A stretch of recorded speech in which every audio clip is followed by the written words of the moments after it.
Okay, so welcome to episode 3 of Three Men and a Book. We have Emma Phillips, who is a mum and a subscriber to Let's Go Read. She's got a little boy called Hugo, who is a book explorer, and we're really looking forward to talking to Emma tonight. So hello, Emma, welcome. Hi. How are you? I'm good, thank you. I appreciate you guys having me on today, and hope I can share some interesting insights to you. I'm sure. Yeah, absolutely. It's nice talking to a customer. Actually getting some real life feedback. Take it as it is. No editing. It's got to go out regardless. So it's a shame Hugo's in bed. I'd have brought him on for some real life. Oh, really? Feedback. Maybe we should interview Hugo. Does he love the box? He does love the books. He mainly likes the idea of he gets a box that has his name on the front. That's definitely his favourite experience of it so far, is the box he reads his name on. And he's like, amazing. Oh, it's me. That's good. I mean, a lot of thought went into that because, you looked at the competitors and things like that, and the name was there, but it was an understatement. And so to have it so big and so exciting and the rest of it, I mean, to be fair, when I get post, I'm excited. So I can understand how it scales. You must get a different post to me because I'm not excited when I get posts. Oh, well, no, my case is bills and business statements and the rest of it, or credit card or whatever. But the thing is, I only get like one every 2-3 months. Everything's email these days. So it's just nice to see the postman. The brown one from HMRC, though, hey? The same way that I'm used to. The Amazon driver knows when. Oh, yeah. Oh, well, the Amazon driver doesn't count. Yeah. Right, Emma, so I thought we would kick off with sort of how's reading in your house, or what's the reading routine for you and Hugo and things like that. We're just, for the purpose of this podcast, is really sort of an honest reflection of sort of modern parenthood, and we obviously got a real love of reading here, but we want to sort of hear from other people and hear what goes on in other people's homes and how they find the books and things like that. So I've always had a pretty strong routine with Hugo with reading from day dot. I guess it was something that I experienced with my parents, and it's something that I then sort of followed through with. So even from when Hugo obviously clearly couldn't understand a word I was saying, I'm not sure he does now, but he pretends, I used to read to him every night as part of the bedtime routine. So I suppose that's where it features the most in our house now, is after he's had a bath, we get ready for bed and he goes to bed and we read a story. He always picks one out from that side of it. And he has a very large collection of books. I would say when he was younger, he had a lot of books around all the time. And mainly he was obsessed with Lift the Flap books. Yeah. And literally, mainly to see if he could rip them all out of the book and give them. My daughter did the same thing. Absolutely horrendous, sacrilege. Like any type of book that involved any type of lifting the flap was definitely an all-time favorite. And still, actually, he's still pretty keen on that element of the book. Anything that has that element to it. Surprise. Yeah, I don't know what it is. Like the interest of looking behind a piece of paper. Like, look. Yeah, I think the interactions. My daughter, who's 3, I think it's the interaction as well. It's not just being read to and actually pointing at things and asking. It's actually a physical interaction, which I don't think translates as easy on a digital device. So hopefully, that love of books. There was one that I used to read with Molly called Shush, and it's basically Jack and the Beanstalk. And then you have pop-up bits and things. But there's one bit where you lift the flap of I think it's a door or something like that. You literally see the giant's eyes staring at you. Oh, really? Petrified by that. I used to I used to read most of the book. She knows, and then she would never let me finish it, or she would let me finish it, but she would hide under the covers and wait for me to finish it. But she always wanted me to read to it, read her. Really? So what I'm hearing is you've traumatized your child with a book. Yeah, brilliant. Evidence recorded. Yeah. I think the worst thing I ever bought was he loved Finding Dory, or like Finding Nemo. I think it was the second one that was Finding Dory. And there was a book, I think it was in TK Maxx, that was like a Finding Dory Lift the Flap book. 30 flaps within a book that literally had zero storyline. It was the most painful experience of reading a book I've ever encountered. And every night it was like, can I have this one? I was like, I can't do it. Oh, really? Eventually the book found its way to a charity shop. No. Yeah. Someone else's problem now. Yes, it definitely is. It's not mine. Yeah, no, I think though, albeit the fact that those they take a lot of time to work through.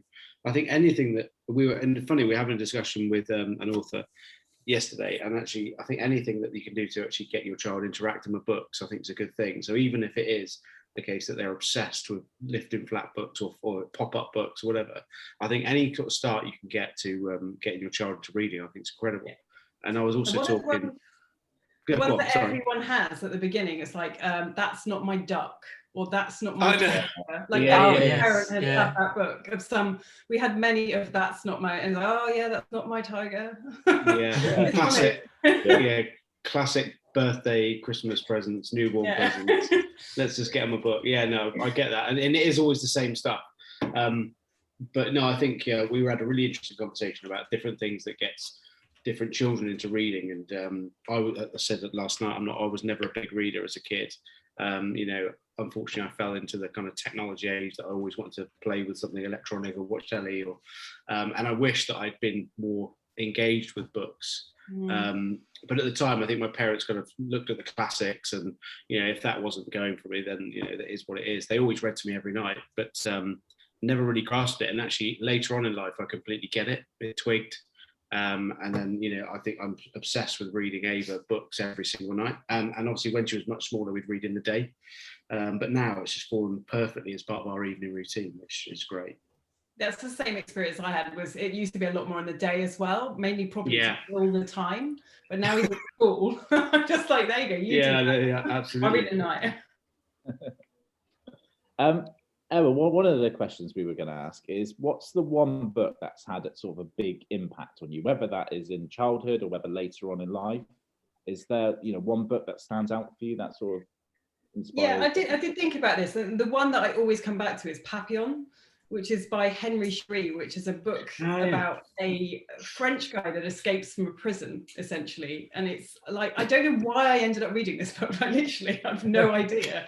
I think I was traveling, and it was one of those pick it off the shelf book share things that you could go to hostels and traveling around Australia, and picked it up. And it's incredible. It's like, literally, I was gripped by this book. And that one from an adulthood is something I particularly remember. As a child, my parents, it was always like Enid Blyton and stuff. And I think the strongest books I always remember are the Twits and anything by Roald Dahl. And it was like the Twits because I liked that they were like bad, and they were disgusting people, and they had cornflakes in their beards. And my dad had a beard.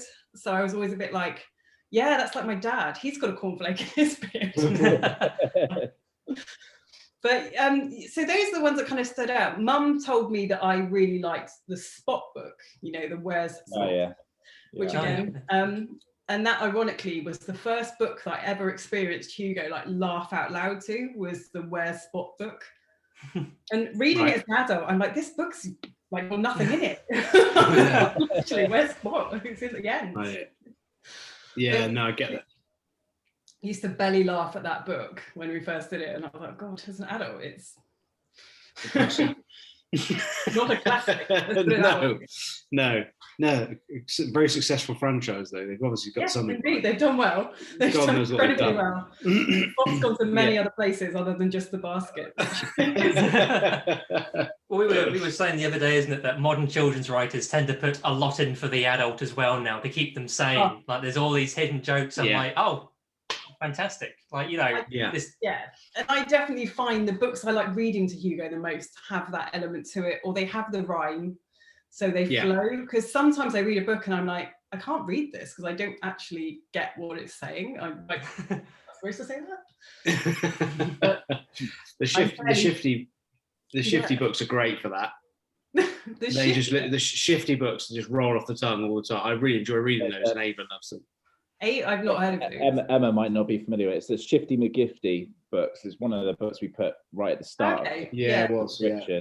And there's they're a brilliant set of books. And there's one, Mark, isn't there, that I think you really like, it's set in Paris, I think. The French, And the French fox, haven't you? Yeah, it's incredible. It's a really good. They're a really good series. They're really well illustrated, but also because it all rhymes, it just rolls off the tongue. You actually get to read them quite quickly, and actually I quite enjoy the different voices to put on. And it's amazing that Aaron and I before had a conversation about how you perceive their voice to be. So there's obviously two main characters, Shifty and Sam, and for some reason Sam is in my house. He's just some sort of gruff Cockney. I don't know why, but that's how he speaks in the book. And then we obviously have this art thief, this French fox. And yeah, that particularly is one of my favourite ones. I'd quite like you to now demonstrate those two voices. I was just about to ask. Do you know, if I had the book, I actually would. I would, but the thing is, it takes a few sentences to get it in. Well, I'll tell you what, I'll record a special a tweet, and I'll put it out there. I'll do that tomorrow. I'll actually read elements of the book. For copyright reasons, I need to check that we could do that first. But yeah, I will do it. I promise you, that will be out there tomorrow. Ironically, as part of when I first started my business, I went on a public speaking course, and one of the things they got us to do was to read children's books and to read nursery rhymes. Really? Yeah. So you practice when you would pause and when you would take breaks and speeches. So it was really weird. You'd be standing up in front of an audience, essentially reading a nursery rhyme or a child's book to the people. Oh, right. Okay. Because of the way it flows in the sentences, the pauses are there strategically for the reader to be able to engage with their child. Yeah, good one. And also, something else to try. Are the toughest audience ever. They will just be brutally honest. They'll just literally yell from the back of the classroom, "Me boring." I can't imagine that. I can't imagine. You'll be surprised. It's pretty tough.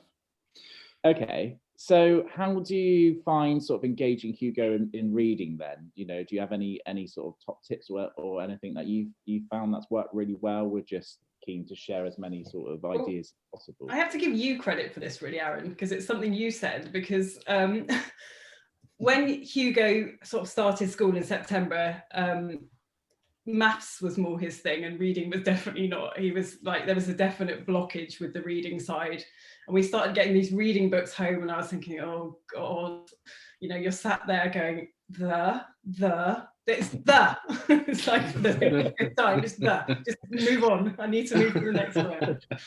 And he just didn't seem to get it. And I felt like I had to read the entire book with him every night, that I needed to do every single page of this 20-page book that school had sent home. And I think, Aaron, you did something about your routine with Molly, and you said, we come home and we read like a few pages, and I was like, oh shit, I only have to read a few pages. I don't have to read the entire book with him. Yeah.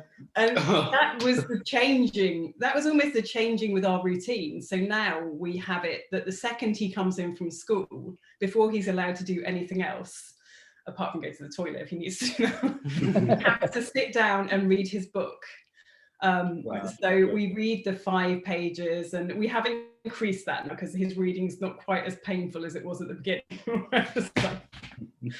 So we'll read some pages of the book until he kind of gets to the point where I can see he's losing it a bit. And that to me was the changing in getting Hugo to read every day versus me often not doing it.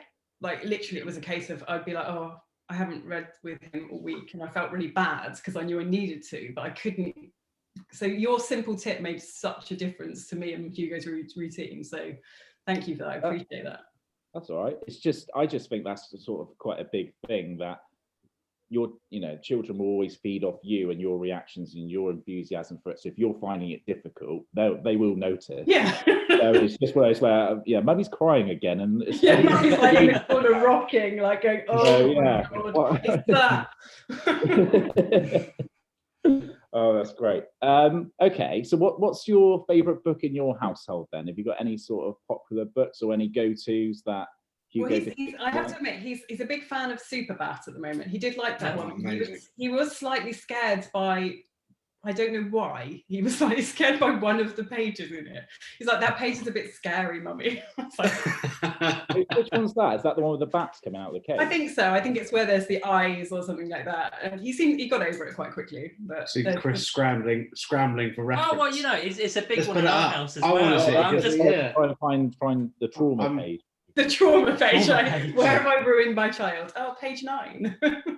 It's Superbad. It's a great book. I absolutely love that. Reading it. Yeah, he likes anything connected with superheroes, anything that's vaguely superhero related. You know, classic World Book Day, going as Superman, because I was like, oh God, what can I dress him in? And there was like the 10 Little Superheroes book. I was like, but, you know, an all-standing favourite has always been Superworm for some reason. And, you know, I'm fairly sure everyone can quote the Superworm is super long, Superworm is super strong, watch him wiggle, see him squirm, hooray, the Superworm. I read that book literally for night on night for months. Really? But recently as well, the Crayons That Quit, like that series. Oh yeah.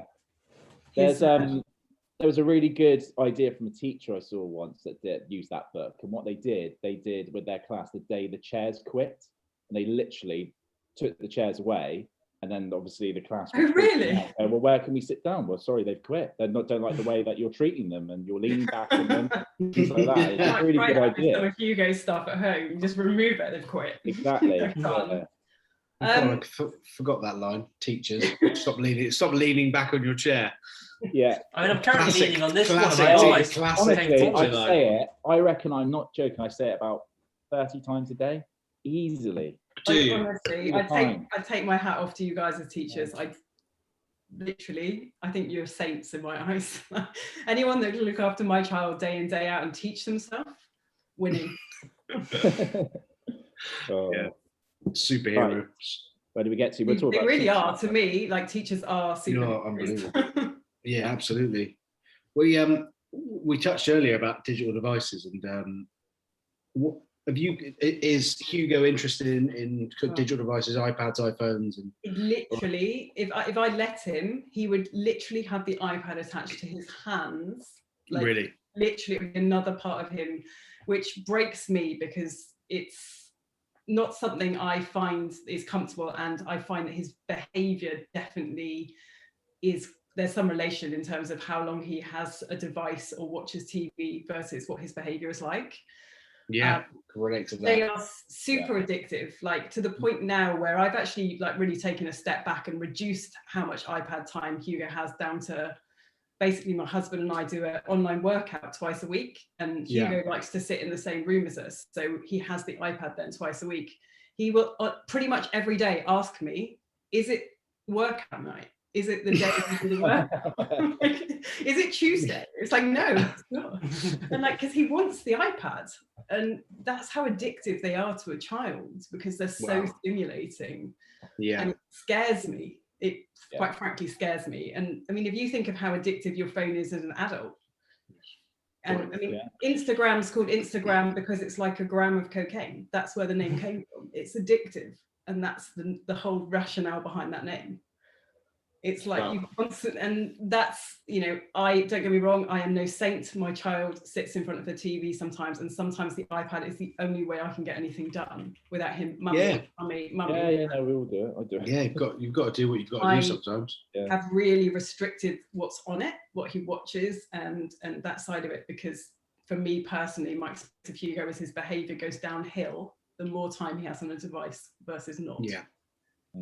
Yeah, it's interesting, and I think that resonates with me too. Ava especially. If you take the iPad away, you know, as a punishment sometimes, and she just goes absolutely crazy. Yeah, it is almost like they have to have it, and it's scary.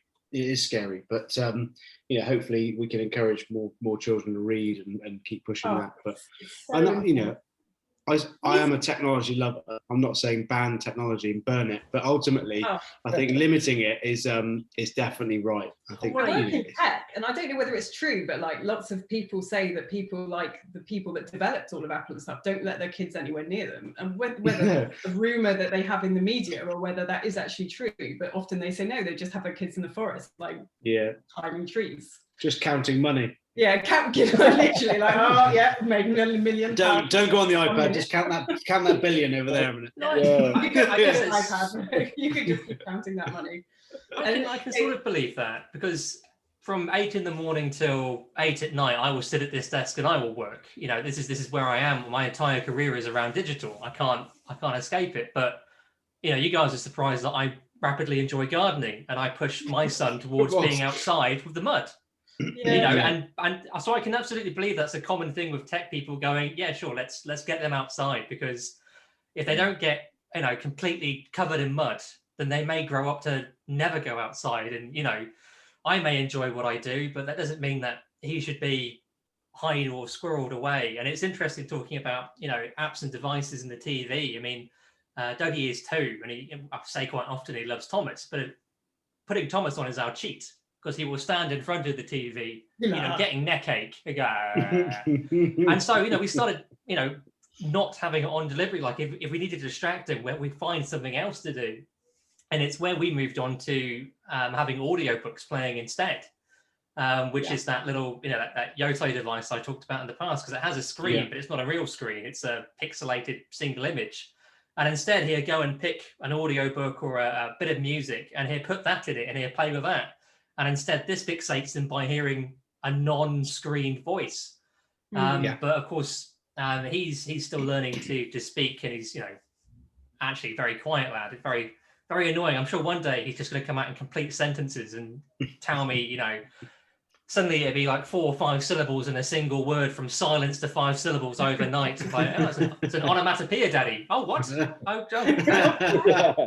It'd be okay. But in the meantime, he's mostly silent, and we're trying to encourage him beyond our own reading of books and speech therapy that we try. There are apps, and you do look to try anything. And of course, in our case, we have the I think whatever the top app on the Android for it is, as try and get as many brand names as I can to see if we can get some sort of referral fee here. Yeah. You've got some product placement stuff. Affiliate fee, yeah.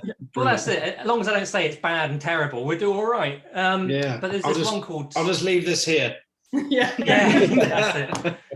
That's what the Oculus is in the background. Speech Blubs, or something, I think it's called. And it's basically, it's an app, and they basically click on an icon, and they see a child saying the word again and again and again and again and again. And they kind of go through that, and it takes a picture, and they don't really get much of a reward from it. But he's now addicted to this, and it's actually annoying the hell out of me. Yeah, because some kid going buzz, buzz, buzz, and this goes on for minutes, 10 minutes, and there's a kid that goes rah, and he's laughing away at it. I'm like, you're not learning from this. You're just sending me insane. Yeah, but Hughes would literally pick anything. So I've sat and done the games with him, and he seems to find an addiction in anything he has. So I remember I asked actually Aaron's wife, I said, what games do you have on your iPads? Like, what can you have that's sensible? Because I thought Aaron is bound to have more sensible apps on the iPad than I've got. Oh, really? And there was one, it was Washimals by Crayola or something. And it's like literally this colouring game. And he'd managed to find an obsession with that. Really? Oh my God, like this kid's got this, he's got that kind of, he has got that side to him where he gets obsessed with something, and the games particularly, but it doesn't matter what it is. He will find anything that involves like monsters or things where you get characters. He's like, I need that. And we've got a Tony box, Chris. So we got the Tony box, which is a bit more babyish now. I think we kind of need to upgrade to the Yoto, because he's listened to Elmer the elephants on the yeah. I mean, I can wholeheartely endorse the Yoto as being a buy I don't regret, because I love audiobooks anyway. I get him into that, and they do. I've recommended the other two as well. The fact that they also have this daily radio show as well, and it's got whatever facts are going on, and I mean, Dougie has also thrown it around, and it's quite solid as well. So they're kind of the way they present themselves. It kind of gives me a bit of confidence as a parent that I've made the right choice. And you're always whenever you invest in a bit of tech, you're like, have I made the right choice? Like, I grew up without this, but then again, I know full well that if I'd been a 2, 3, 4, 5-year-old and someone presented me with a tablet I wouldn't have given that thing back. No, I wouldn't have either. I'd have been like, this is No. mine. I'm never. Yeah, absolutely. Like, you know, the Walkmans that, I mean, I'm guessing you guys are of similar age where you can remember the Walkman things and stuff like that. This is what my mum and dad are like. They still have an old VCR player and still have videos with films. Like, literally, their house has not changed since we grew up. Not a top loader. Yeah, pretty much. Is it? Oh my lord. I mean, it's like we push it in and you get the machine that goes. Oh really? Oh wow. And they've got like a cassette player that they listen to, and it's the Mr. Men audiobooks that apparently we listened to as kids that he plays back on this tape recorder. Really? Amazing. And it, like, my dad will be those people that, like, he fixes anything, regardless of if it's like 25,000 years old. He'll go, I must fix this and make it work. Yeah. See, I told you Luna would come in. Yeah, there you go. Yeah. But audiobooks have always been something that, you know, Hugo's been keen on as well. And I find that's almost the halfway house between the device and something that's good for them to listen to in the background and stuff. Yeah, that's it. I mean, you always want to say that the child is reading or I'm reading to them, but there are certain sacrifices in your own life where you go, well, I can't do it all the time. And if I can encourage them to listen to this or, you know, fall asleep at night listening to an audiobook, I don't think that's necessarily bad. I'm sure Aaron's going, no, you need to have the routine and you stop at this time. And you definitely don't have laser projected stars, Chris. You know, it's... There's so many things we're not meant to do as parents that I'm fairly sure I've done. Like, Hugo has the book and then he puts on Elmer and goes to sleep. Like, literally, I'm always like, then I go into his room and take Elmer off every night. I think we all find our ways, don't we? We all find our ways with kids. You know, some are lucky that the kids just sleep 12 hours and job done, some just aren't. And I think if you can find a way that works for you, you know, and we've tried everything, you know, at this point you've tried, you know, music and Chris's light show that everyone probably pays tickets to watch outside because it's so impressive. Well, and you know, I think this idea that you do live through your kids a bit as well. So it's kind of this idea that, I mean, in my case, I would have loved that. Got a laser star show because I think, I would have loved some sort of stars projected on the ceiling as a child, you know.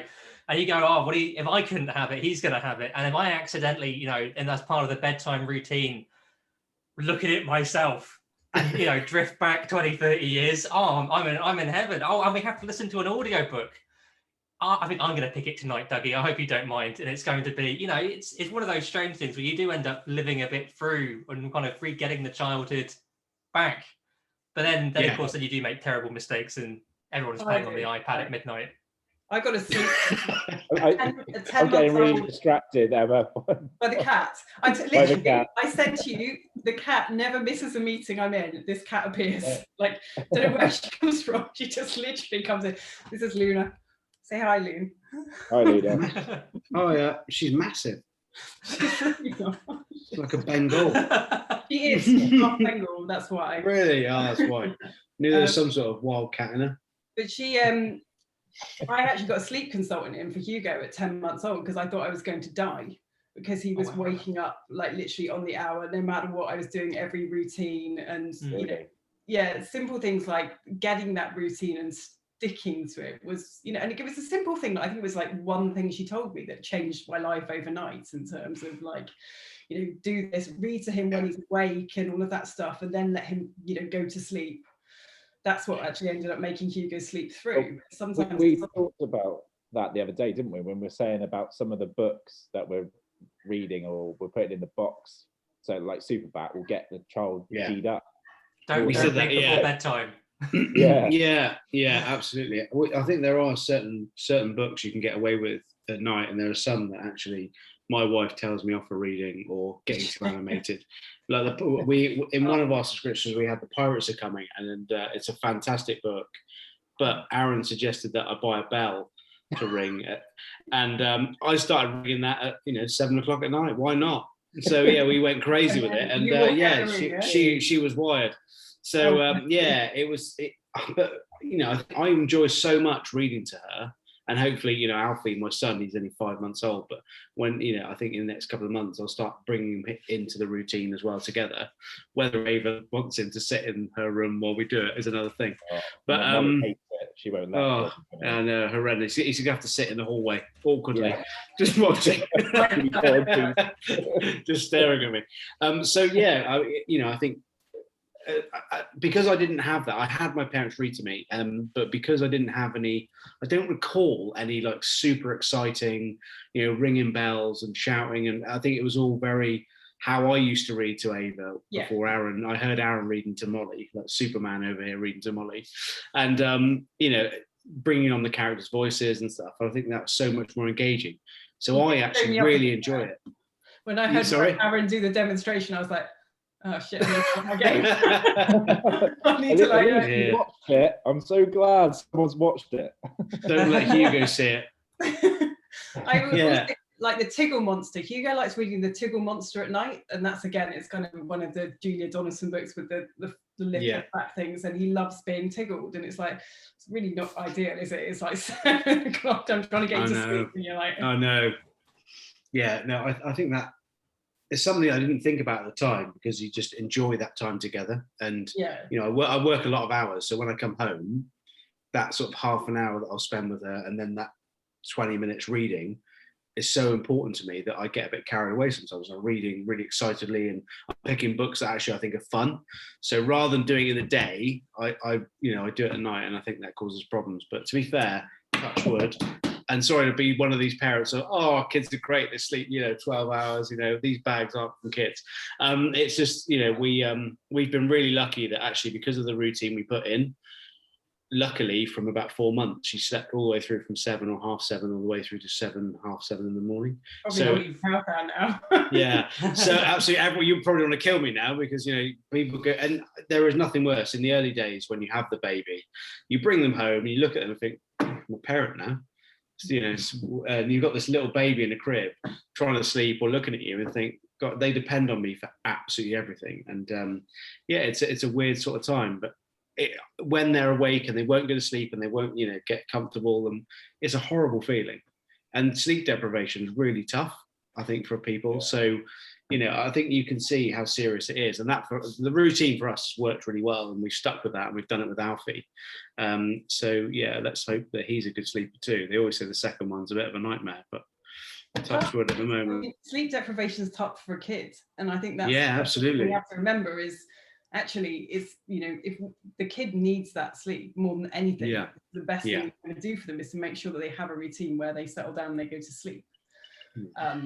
So 100%. Going back to devices, it's like we do always try and make sure that Hugo doesn't have it for at least an hour before we go to bed, so he's not got that stimulation side of it. He's obviously got better, I think, as he's got older, but you can definitely tell, like, if he's been, if he's watched something that's massively overstimulating. So that's why I said I'm being more mindful of what he's been watching as well. When I've just let him have control of Netflix, and he's watching God knows, like Pokemon's and 10K nights, and he's trying to fight me.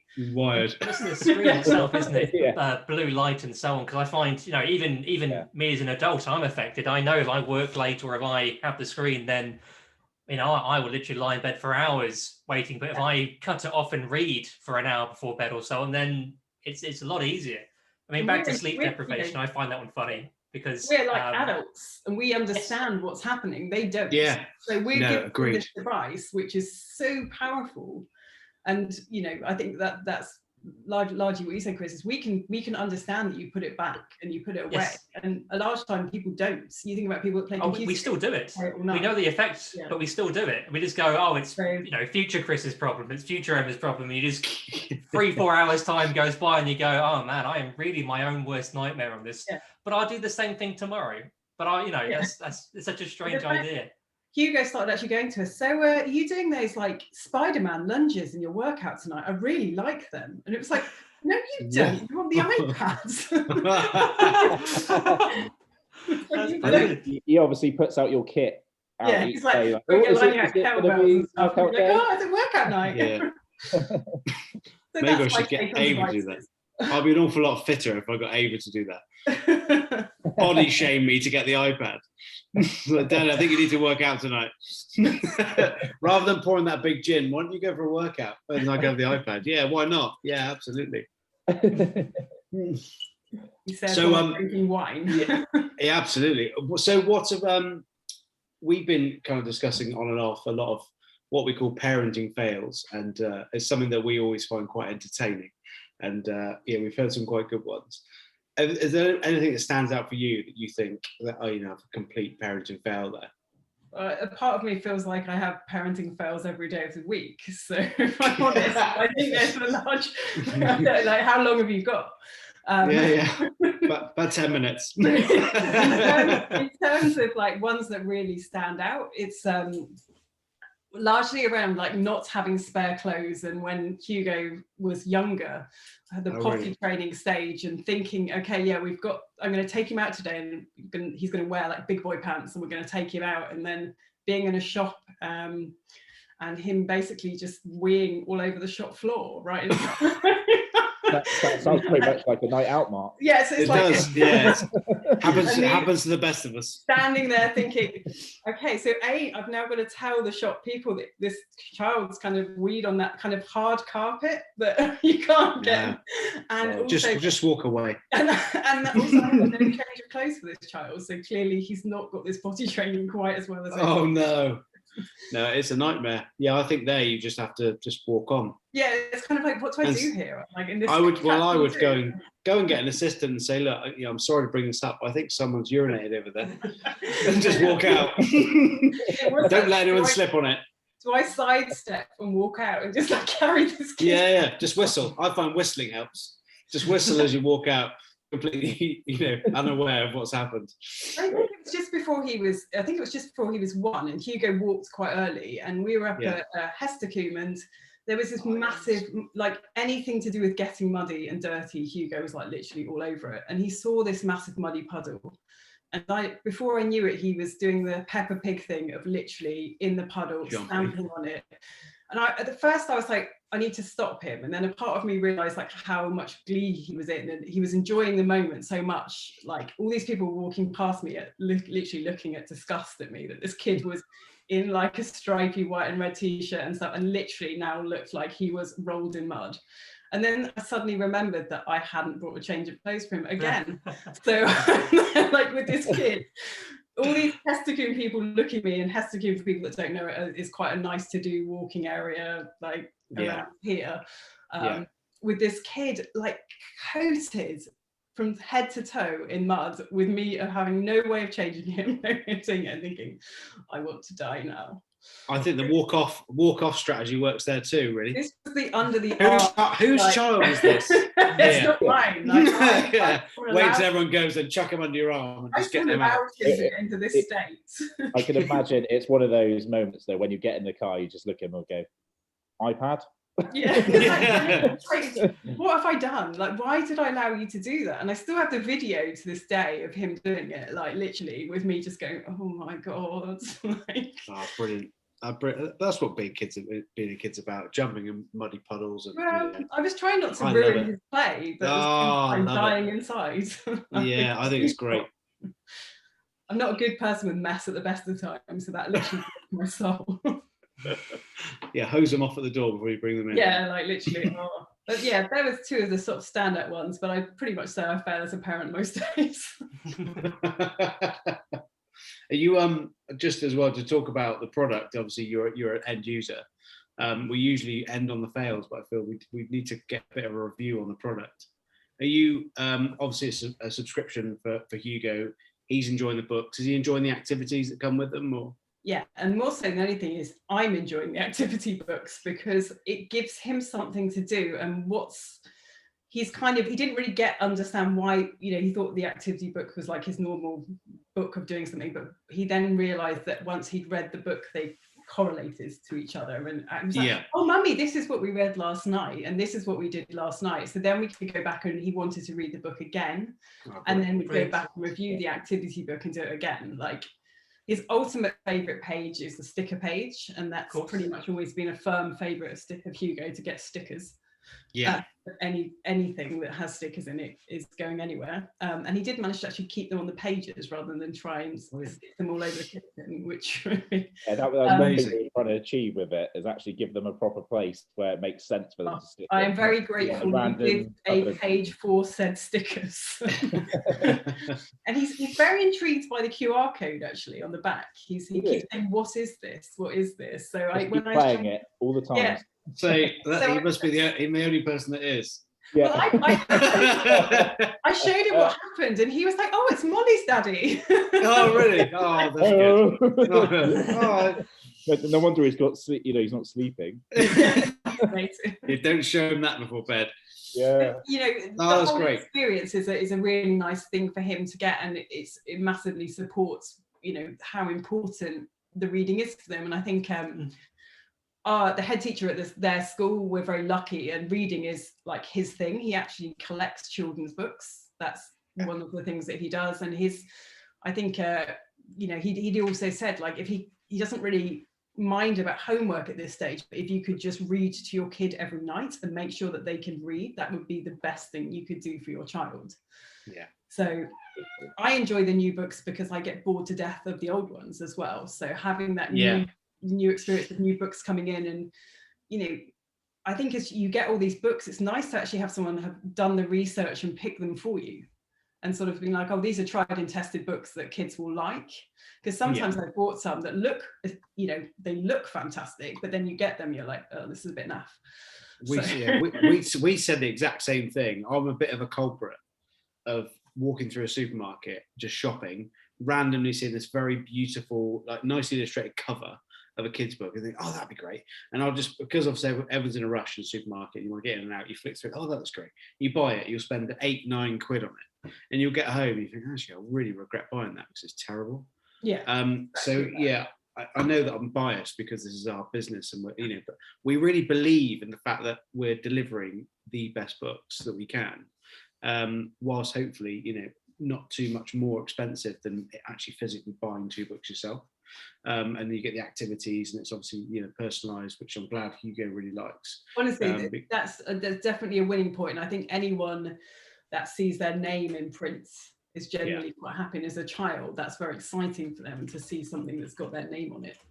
Yeah, well, it's nice, and I you know, it's nice to get a box through the post with their name on it. And actually, you know, they used to mummy and daddy receiving the post, where actually when something comes for them, I just think that'd be quite a nice thing. And I think that was one of the starting points.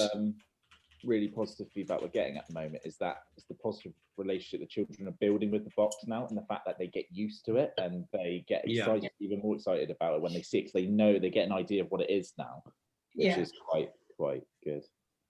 Do you just one more question on the box actually? Do you and Hugo, or does Hugo make anything from the box, or, you know, use it in some sort of play, or is it just a vehicle to get it there? I tell you who does use the box is the cat. Yeah, I can imagine. The cat likes to join in with anything to do with boxes. And actually, this art that we got on the wall, it came with this box where it had a cat box that you could make from it. So you got this artwork in it. So maybe that could be something you could do, where you could actually print something on the box to make a robot house or something in the future. Yeah, that's what we have been discussing that in our meetings, to say how the thing is, we try and, it is a vehicle to get the product there, but also at the same time we don't like waste, and we're trying to reuse and be ethical and green.